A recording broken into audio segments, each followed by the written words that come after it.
연재소설 3화 술잔이 깨질 때마다 내 마음도 깨졌다. 현관문 여는 소리만 들어도 알 수 있었다.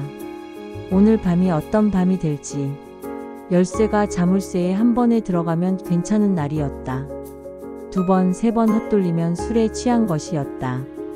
그리고 현관에서 무언가 떨어뜨리는 소리가 들리면 나는 미리 마음의 준비를 해야 했다. 발걸음 소리도 마찬가지였다. 규칙적이고 가벼우면 오늘은 대화가 가능한 날이었다. 느리고 무거우면 술 냄새와 함께 짜증이 섞인 목소리를 들어야 했다. 그리고 발소리가 벽에 부딪히는 소리와 함께 들리면 나는 아이를 재빨리 방으로 데려가야 했다. 결혼 초기에는 이런 패턴을 몰랐다. 그저 남편이 회사 일로 힘들어한다고 생각했다. 술도 스트레스 해소의 한 방법이라고 이해하려 했다. 하지만 시간이 지날수록 그 패턴은 더욱 뚜렷해졌고 나는 마치 일기예보를 보듯 남편의 상태를 예측하게 됐다. 오늘도 현관에서 무언가 떨어뜨리는 소리가 들렸다. 아마 가방일 것이다. 항상 가방을 함부로 내던져 놓고 들어왔다. 발걸음은 느렸다. 좀 많이 마신 모양이다. 나는 거실의 불을 조금 어둡게 했다. 밝은 불빛을 싫어했으니까. 문이 열렸다. 역시나 술 냄새가 물밀듯 들어왔다. 남편의 얼굴은 붉게 달아올라 있었고 넥타이는 풀어져 있었다. 셔츠도 구겨져 있었다. 나는 조용히 다가가 가방을 들어주려 했다. 하지만 남편은 내 손을 뿌리쳤다. 그리고는 소파에 털썩 주저앉았다. 이제 시작이었다. 오늘 밤은 긴 밤이 될 것 같았다. 나는 부엌으로 가서 물을 한 컵 따라왔다. 술 마신 후에는 물을 마시는 게 좋다고 했으니까. 하지만 남편은 그 물잔을 받지도 않았다. 그저 텔레비전을 켜고 채널을 돌리기만 했다. 기념일이 다가올 때마다 나는 작은 기대를 했다. 혹시 오늘은 다를까? 혹시 오늘은 꽃이라도 사들고 올까? 하지만 남편이 들고 오는 건 항상 술이었다. 소주, 맥주, 때로는 양주까지. 우리 결혼 기념일에도 그랬다. 아침에 나가면서는 일찍 들어온다고 했다. 나는 정성껏 저녁을 준비했다. 남편이 좋아하는 갈비찜도 만들고 케이크도 사뒀다. 아이와 함께 남편을 기다렸다. 하지만 남편은 밤 11시가 되어서야 돌아왔다. 손에는 소주 2병을 들고 기념일 선물이라며 내 앞에 내려놓았다. 나는 할 말을 잃었다. 내 생일에도 마찬가지였다. 미리 말해뒀는데도 남편은 잊고 있었다. 저녁 먹을 때가 되어서야 아이가 말했다. 오늘이 엄마 생일이라고. 그제야 남편은 기억했다는 듯 고개를 끄덕였다. 그리고는 편의점에서 맥주를 사왔다. 생일 선물이라면서. 나는 웃어야 할지 울어야 할지 몰랐다. 맥주 캔에 적힌 숫자를 바라보며 생각했다. 내 나이보다 알코올 도수가 더 중요한 건가? 아이 생일에도 어버이날에도 크리스마스에도 남편의 손에는 늘 술이 있었다. 마치 술이 모든 기념일의 필수품인 것처럼. 다른 선물은 생각해보지도 않는 것 같았다. 친구들은 남편이 꽃을 사왔다고 케이크를 준비했다고 자랑했다. 나는 그 이야기를 들으며 부러웠다. 내 남편도 언젠가는 꽃을 사올까? 하지만 그런 날은 오지 않았다. 대신 술병만 늘어갔다. 그날을 잊을 수 없다. 처음으로 맞은 날. 무슨 일로 다툰지도 기억나지 않는다. 사소한 일이었을 것이다. 항상 사소한 일로 시작됐으니까. 남편은 취해 있었다. 평소보다 많이 마신 것 같았다. 얼굴이 새빨갛게 달아올라 있었고 말도 어눌했다. 나는 조용히 하자고 말했다. 아이가 자고 있다고. 하지만 남편은 더 큰 소리를 냈다. 왜 자꾸 잔소리냐고. 집에 들어와서도 편히 쉴 수 없냐고. 나는 잔소리한 게 아니라고 설명하려 했다. 그 순간이었다. 딱 뺨에 화끈한 느낌이 들었다. 귀에서는 윙하는 소리가 났다. 눈앞이 번쩍했다. 순간 무슨 일이 일어났는지 이해할 수 없었다. 남편이 나를 때린 것이다. 결혼해서 처음이었다.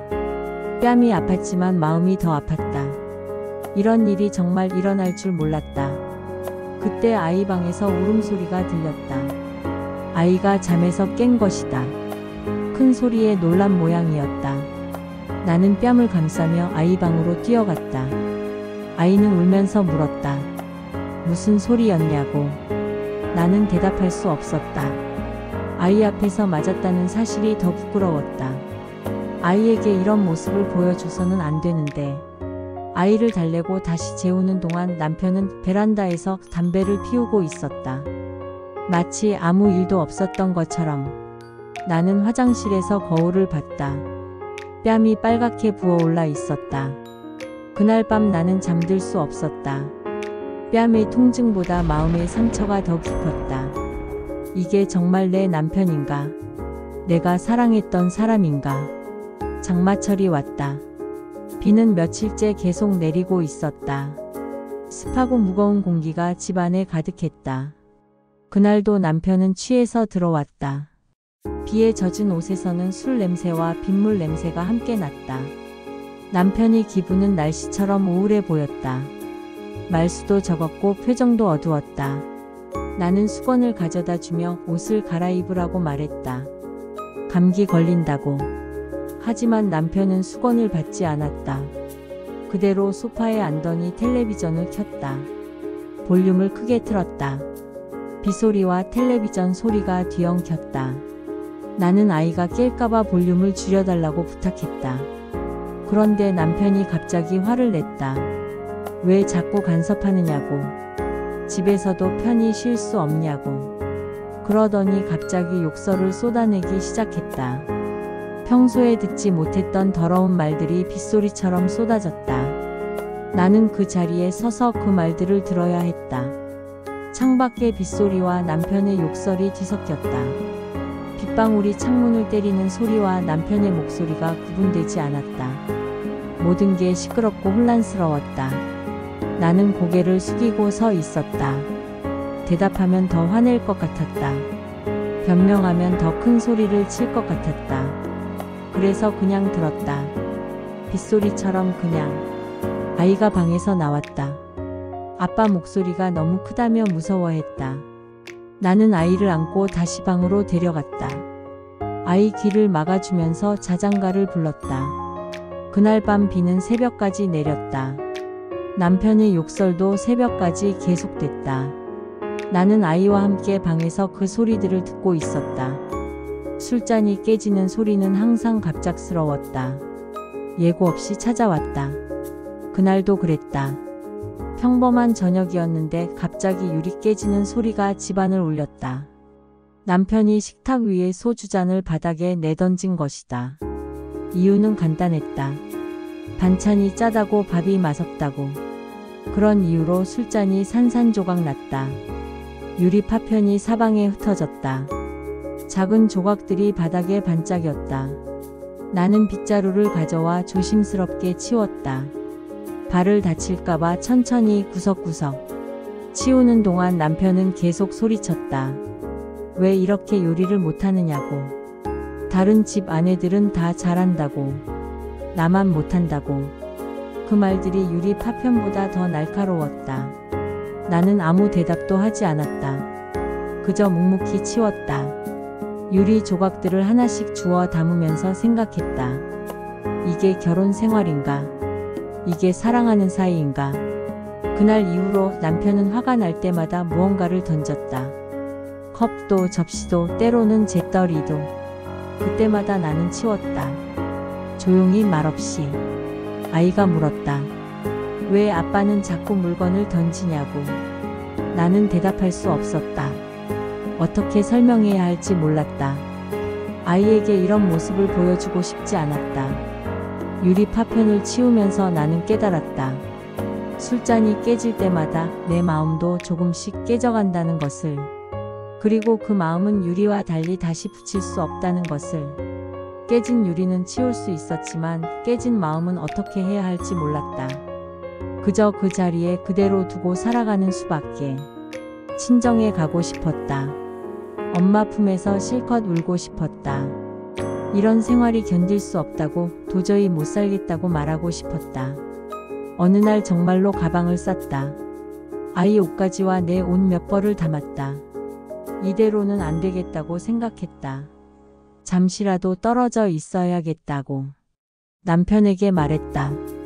며칠 친정에 다녀오겠다고. 아이와 함께 잠깐 쉬고 오겠다고. 하지만 남편의 반응은 예상과 달랐다. 남편은 웃었다. 비웃는 것 같은 웃음이었다. 그러더니 말했다. 가고 싶으면 가라고. 하지만 아이는 데려가지 말라고. 아이는 여기 두고 혼자 가라고. 그 말에 다리가 풀렸다. 아이 없이 어떻게 가냐고 물었다. 내 아이인데 왜 데려갈 수 없냐고. 하지만 남편은 단호했다. 아이는 이 집 아이라고 했다.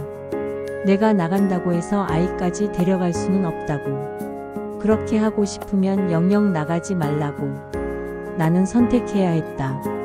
아이를 두고 혼자 나갈 것인가, 아니면 아이와 함께 여기 남을 것인가. 선택의 여지는 없었다. 아이를 두고 갈 수는 없었다. 그날 밤 나는 가방을 다시 정리했다. 접어뒀던 옷들을 다시 옷장에 걸었다. 아이 옷도 제자리에 넣었다. 나는 이 집에서 나갈 수 없었다. 아이 때문이었다. 아이만 있다면 어디든 갈 수 있었는데 아이를 빼앗길 수도 있다는 두려움이 발목을 잡았다. 그렇게 나는 다시 이 집에 갇혔다. 사랑 때문이 아니라 두려움 때문에, 행복 때문이 아니라 체념 때문에. 아이가 물었다. 엄마는 왜 말이 없냐고. 왜 아빠한테 아무 말도 안 하냐고. 나는 대답하기 어려웠다. 어떻게 설명해야 할까? 말하면 더 맞기 때문이라고 할 수는 없었다. 대답하면 더 화내기 때문이라고 말할 수도 없었다. 아이는 너무 어렸다. 이런 일들을 이해하기에는.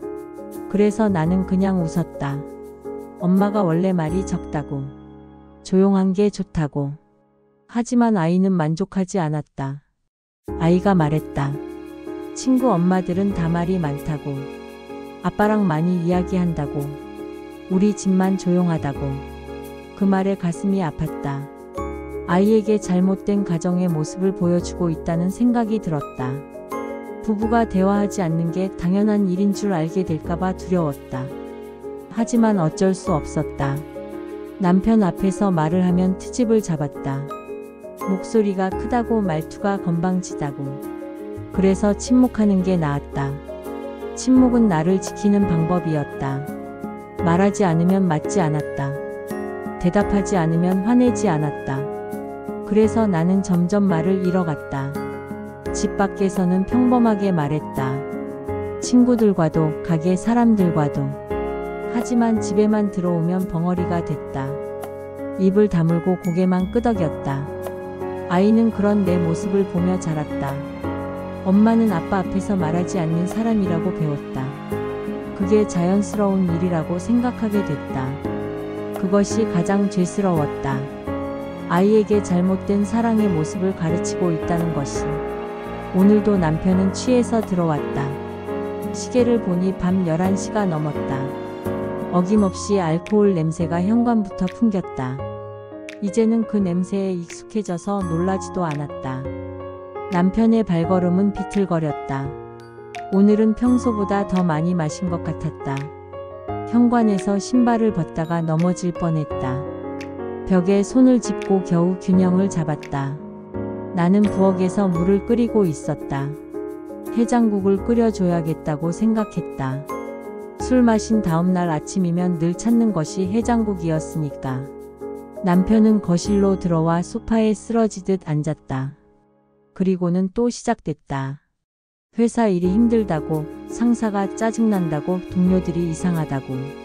술 마신 날이면 늘 하는 불평들이었다. 나는 듣는 척하며 고개만 끄덕였다.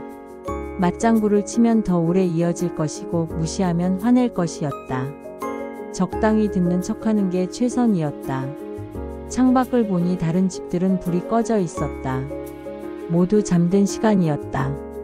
우리 집만 불이 켜져 있었다. 우리 집만 아직 하루가 끝나지 않았다. 아이 방을 보니 문틈으로 작은 불빛이 새어나왔다. 아이가 아직 자지 않았나 보다. 아빠 소리 때문에 잠들지 못하는 것 같았다. 나는 속으로 기도했다. 제발 내일은 일찍 들어오길. 제발 내일은 술 없이 들어오길. 하지만 그런 날은 오지 않을 것이라는 걸 알고 있었다. 남편의 술은 이제 습관이 됐다. 매일 빠짐없이. 그리고 그 술과 함께 오는 것들도 습관이 됐다. 욕설, 폭력, 무시. 언제쯤 이 악순환이 끝날까? 언제쯤 평범한 가정이 될 수 있을까? 답 없는 질문들만 머릿속을 맴돌았다. 사랑이라고 믿었던 사람에게 매일 조금씩 부서져 갔다. 남편이 술이 식는 날 우리 사랑도 식어버렸다. 처음엔 스트레스 해소라고 생각했다. 나레이션 유튜브 영상용 엔딩 멘트. 회사 일이 힘드니까 일시적인 거라고 믿었다. 하지만 술은 일시적이지 않았다. 영구적이었다. 술과 함께 들어오는 폭력도 영구적이 됐다. 욕설도 무시도 모든 것이. 나는 그 속에서 천천히 죽어가고 있었다. 아이 앞에서 맞고 아이 앞에서 모욕당하면서도 떠날 수 없었다. 아이를 빼앗길까봐, 아이 혼자 남겨둘까봐. 그렇게 나는 술 냄새 나는 감옥에서 하루하루를 버텼다. 언젠가는 달라질 거라는 희망을 품고. 하지만 그 희망은 술잔처럼 깨져만 갔다. 매일 밤 나는 기도했다. 내일은 제발 달라지길. 내일은 제발 술 없이 들어오길. 하지만 내일도 똑같았고 모레도 똑같을 것이었다. 이것이 내가 선택한 사랑이었다. 아니, 사랑이라고 착각한 지옥이었다.